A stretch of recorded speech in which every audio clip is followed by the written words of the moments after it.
प्रयाग के पास बांदा जिले में राजापुर नामक एक गांव है।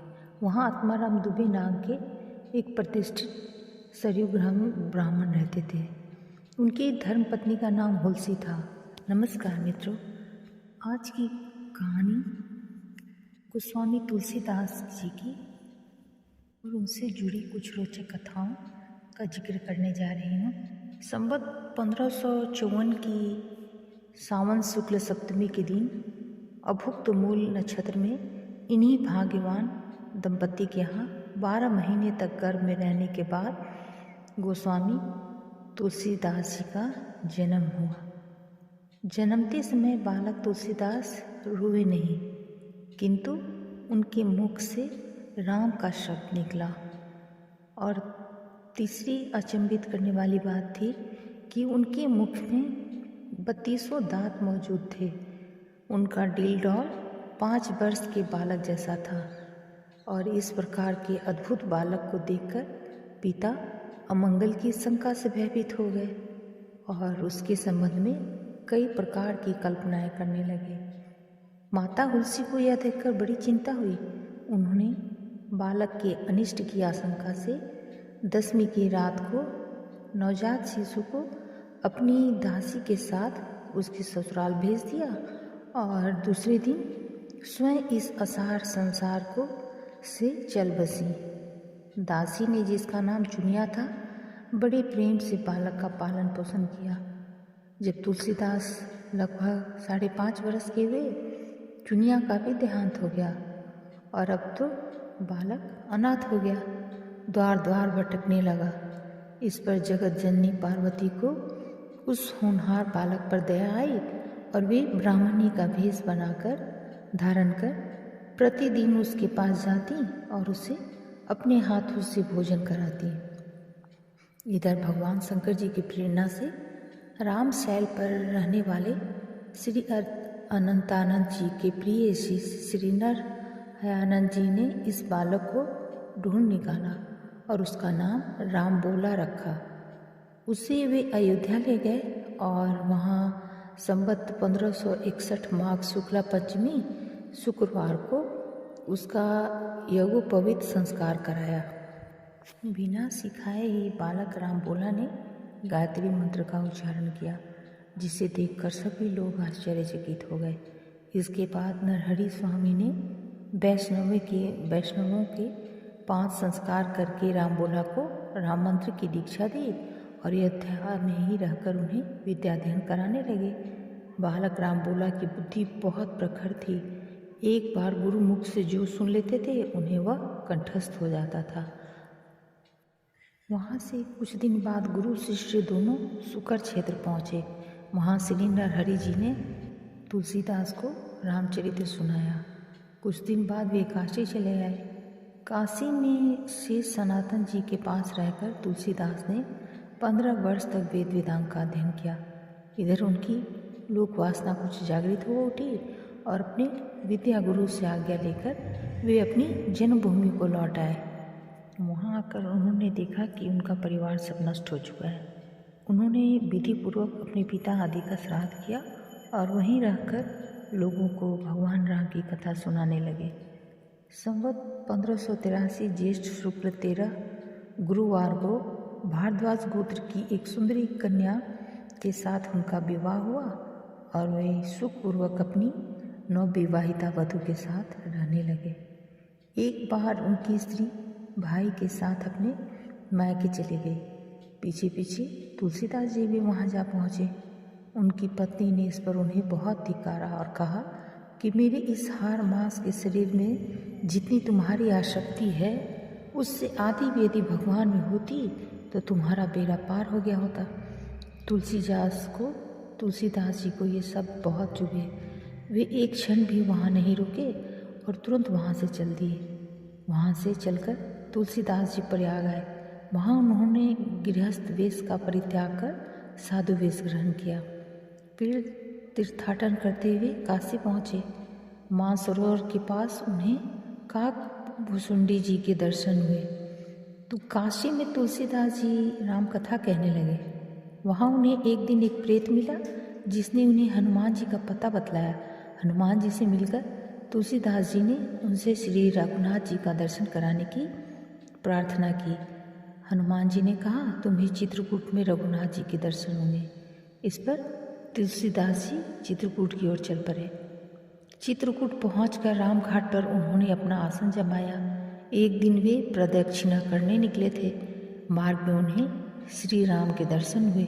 उन्होंने देखा कि दो बड़े ही सुंदर राजकुमार घोड़ों पर सवार होकर धनुष बाण लिए आ रहे हैं। तुलसीदास जी उन्हें देखकर मुग्ध हो गए, परंतु उन्हें पहचान नहीं सके। पीछे से हनुमान जी ने आकर उन्हें सारा भेद बताया तो वे बड़ा पश्चाताप करने लगे। हनुमान जी ने उन्हें सांत्वना दी और कहा, प्रातःकाल फिर दर्शन होंगे। संवत 1607 की मौनी अमावस्या बुधवार के दिन उनके सामने भगवान श्री राम पुनः प्रकट हुए।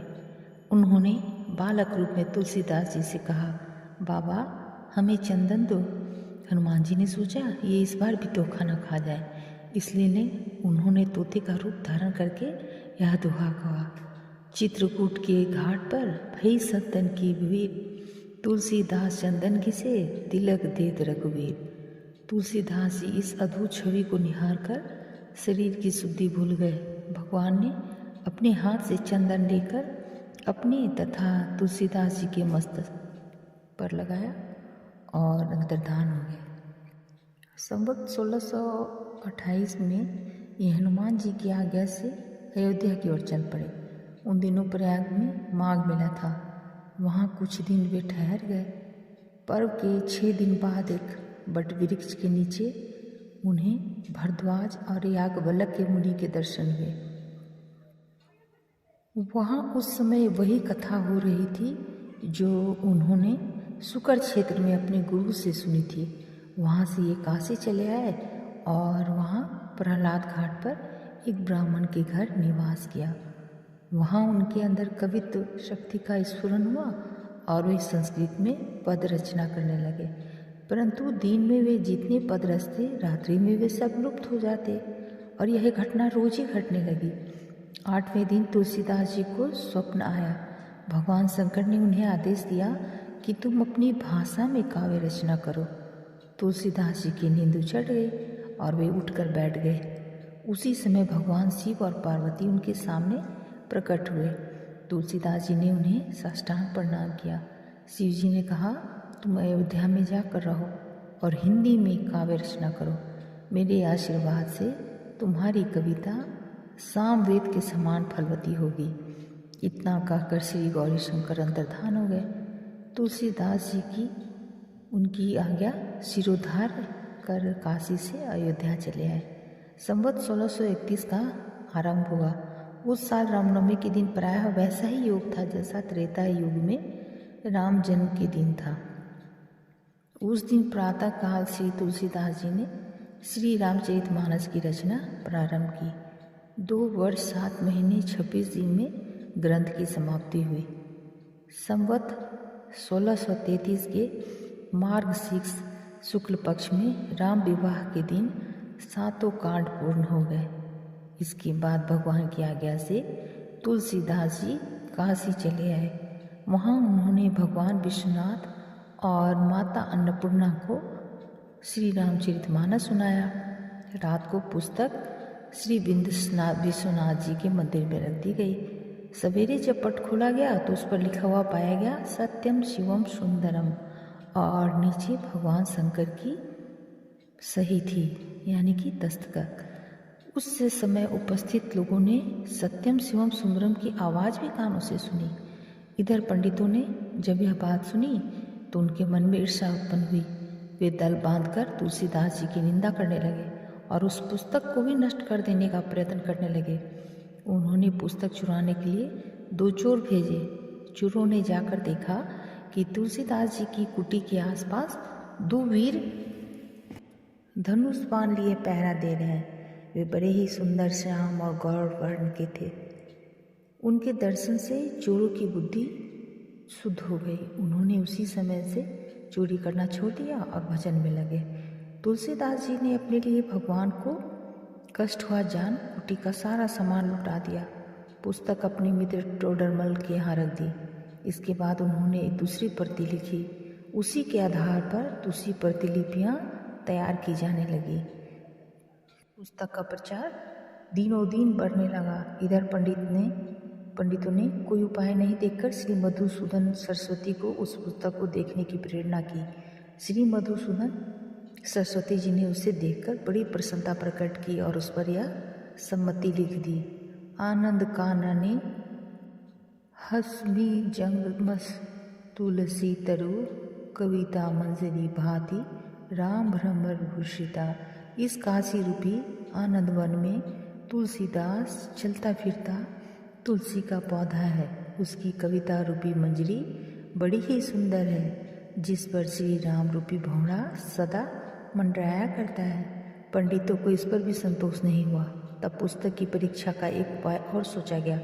भगवान विश्वनाथ के सामने सबसे ऊपर वेद और उसके नीचे शास्त्र, शास्त्रों के नीचे पुराण और सबके नीचे रामचरितमानस रख दिया गया। मंदिर बंद कर दिया गया। प्रातःकाल जब मंदिर खोला गया तो लोगों ने देखा कि रामचरितमानस वेदों के ऊपर रखा हुआ है। अब तो पंडित लोग बड़े लज्जित हुए।